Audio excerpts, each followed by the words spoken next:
So today we're going to talk about less-than-truckload and how less-than-truckload moves. What kind of freight is it? How does it operate?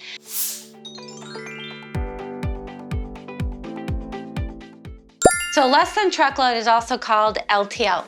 It's the acronym for less-than-truckload, so you'll hear that a lot. If you're shipping ground domestic in the US, Canada, or Mexico, you have three options on how you're going to move that freight. So first, there's small package. I think everyone's familiar with the small package providers, the two big ones, UPS and FedEx, right? So if you have freight that's, let's say, under 150 pounds and you're shipping in US, Canada, or Mexico, chances are that's going to move small parcel. And then there's LTL, which is the less than truckload.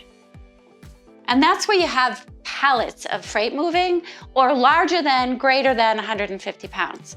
And the other ground mode that you'll ship in is truckload, which is also called TL. Now that's when you're gonna fill a trailer, a driver is gonna back into the shipper's door with a full trailer full, you're gonna load up that trailer, he's gonna drive straight through. So let's say he's gonna pick up in Massachusetts, he's gonna make a delivery to Los Angeles, California. That truck driver, man or woman, they're gonna get in that truck and they're gonna drive it straight through to delivery. So the same driver that has picked up that freight is gonna be the same driver that's gonna deliver it.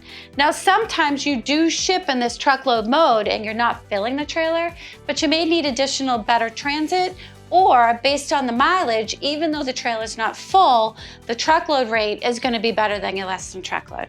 So those are the three modes you're gonna ship in if you're shipping domestic. Typically what you find in a less than truckload is you're moving pallets of product. So you may have 1 to 10 pallets of product, and that is typically what you see moving in a less than truckload space. So how it works, if I'm in Boston and I have a shipment, let's say I have the same shipment moving to LA, same lane in California, and I've got 5 pallets. I'm going to make a pickup appointment, and it's done a couple of different ways. A lot of folks are now within a transportation management system, so an order drops into the technology. It automatically gets routed with the LTL carrier because it's 5 pallets, and they get notification, the LTL carrier, that you have a pickup ready. Or if you're not in a digital environment, and if you're not, you should call us. But if you're not in a digital environment, then maybe you're making a phone call to a local terminal and you're asking them to come pick up your freight, or you're shooting them an email. So at this local terminal, Boston, let's say, if you're gonna ship this with a national carrier, because you gotta travel almost 3,000 miles to LA, a local terminal is gonna be somewhere in the Boston area. That carrier, in that local terminal, there may be 50 local drivers working for them. So what happens is, driver reports in the morning to his terminal.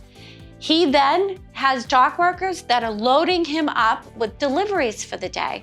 So if there's freight coming in from LA, if there's freight coming in from other locations, it's gonna hit that local terminal. So in the morning, the driver reports to work. He has a full trailer load loaded of freight. Now it may have 20 deliveries on it, right? Because they're all less than truckload shipments from 1 to, let's say, 7 to 10 pallets.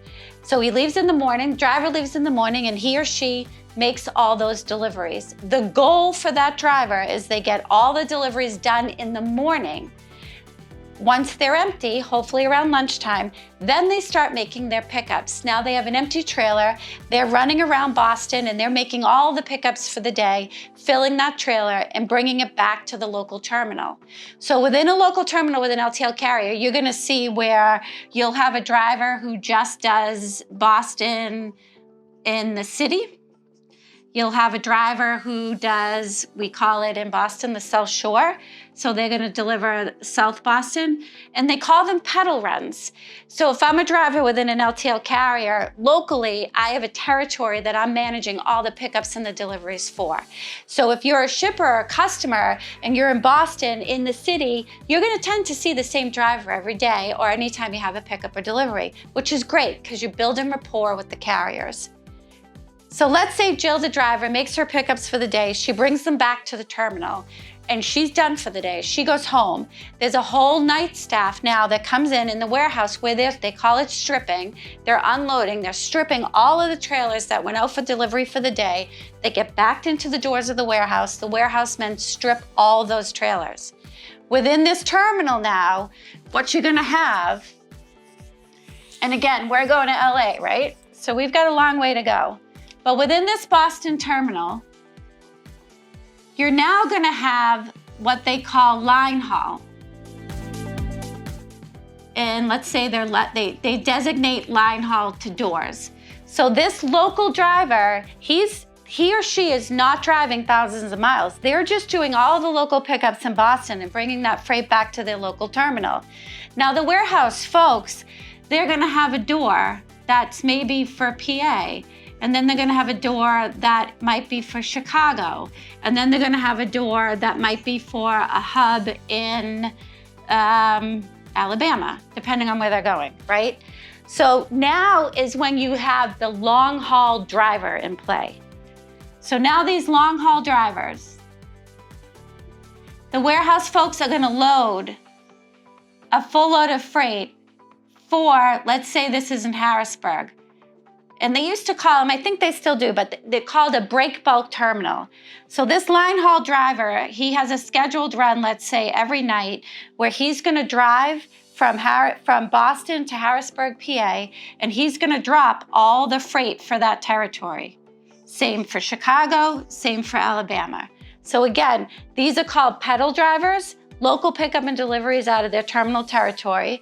Line haul drivers come in and then they're driving these full loads of miscellaneous shipments to given areas, to the LTL carriers' break bulk terminals. When they hit here, now let's say again, we've got our shipment to California. Let's say the first break bulk is Harrisburg. That freight will get stripped again. So now you got handling, right? You've handled it here, you've picked it up and you've handled it at the dock, you've taken it off this trailer, you've put it on this one. Now here, there could potentially be another break bulk in the middle of the country where that freight is now gonna be loaded off of this trailer and put onto another trailer. And again, you're gonna have a line haul driver come in and run it to the next hub. The other thing to think about when you're shipping longer length of hauls with less than truckload is your freight is gonna run on the rail. And what does that mean? So let's say you've got this freight to Harrisburg, PA, and it's breaking in Harrisburg and it's going to California. A lot of times what that long haul carrier will do, they'll take your trailer, they take their trailer and they drop it on the railroad. So they'll bring this freight to Harrisburg to what's called a container yard, which is where the railroad is, and they'll put those trailers, they stack them on the rail. And they have these pins to hold them in place, okay? So this may run from PA on the rail to a local terminal in Los Angeles. And what do we have again? Now we have these pedal drivers, same staff out in Los Angeles, and one of those drivers is actually gonna go to the rail yard. So they drive in their tractor and they have what's called, it's called a chassis, sort of. There's different terms if it's a container or a trailer, but they call it a bobtail. He's gonna bobtail over, meaning he doesn't have a trailer attached. It's his tractor and himself. They're gonna go over to the rail yard and they're gonna stack that trailer. They're gonna bring it back to their local terminal in Los Angeles. And then again, you're gonna have a city driver in LA that's gonna make that delivery. So a couple things to be thinking about if you're shipping in the less than truckload mode. One, obviously most important is cost. And if you haven't yet, please make sure you listen to our other video about how to negotiate LTL rates and what they are and what they mean, because it's really important that you understand that. So you want to understand the cost of the freight, right? And how it's going to move. So second is packaging. Packaging is critical to the movement of your goods in less than truckload. As you've learned, right? Not only are you running in different modes, you may be going over the road and on the rail, depending on the length of haul, but your freight is being taken off trailers and putting on trailers. So it's being cross-docked. It's moving from one side of a dock to another side of a dock. There's a lot of different touches with your freight. So it's crucial that it's packaged correctly so it can ride. And when you think about packaging, you also want to think about weight. If you have a heavy product and you stack it too high and it looks beautiful, imagine traveling all these miles, that weight may sink into itself. So really important to understand packaging, really important to understand how your freight's going to ride, and at what weights does it make sense. How high should those pallets be? How should they be stacked? Should I be linking logging them to give it more stability? Should I have corner boards? Should I have inner cartons, outer cartons? All that matters. If you have no idea where to start with packaging, first place to go would be to your LTL carrier. They'll give you some really good indication, and there's also some rules around packaging too, even through government mandates that you can look at. But start with a carrier because they know.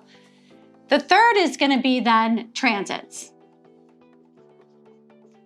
Now these matter. So as I said, let's stick with long haul, for example, or even regional. There's long haul and regional carriers everywhere, but their transits aren't the same and their service isn't the same. So it's really important to know that when you start talking about moving intermodal, you start negotiating your LTL and they're giving you transit times for longer length of hauls. If I'm negotiating that LTL, I want to know in those transit, what lanes are going to run over the rail and what lanes aren't. Why? Because of delays. You can have more delays on the rail than you could over the road. And then conversely, the flip is true. Let's say you're in Boston and you're shipping out to Montana and it's the middle of winter and you know you've got some terrible storms approaching. The rail tends to move over the road better in weather. So understanding conditions and the conditions around transits are super important. The other thing about transits is you want to know, with a lot of the big box retailers and customers, you know, they have said that you must deliver to me every Tuesday and Thursday at my distribution center in Chicago.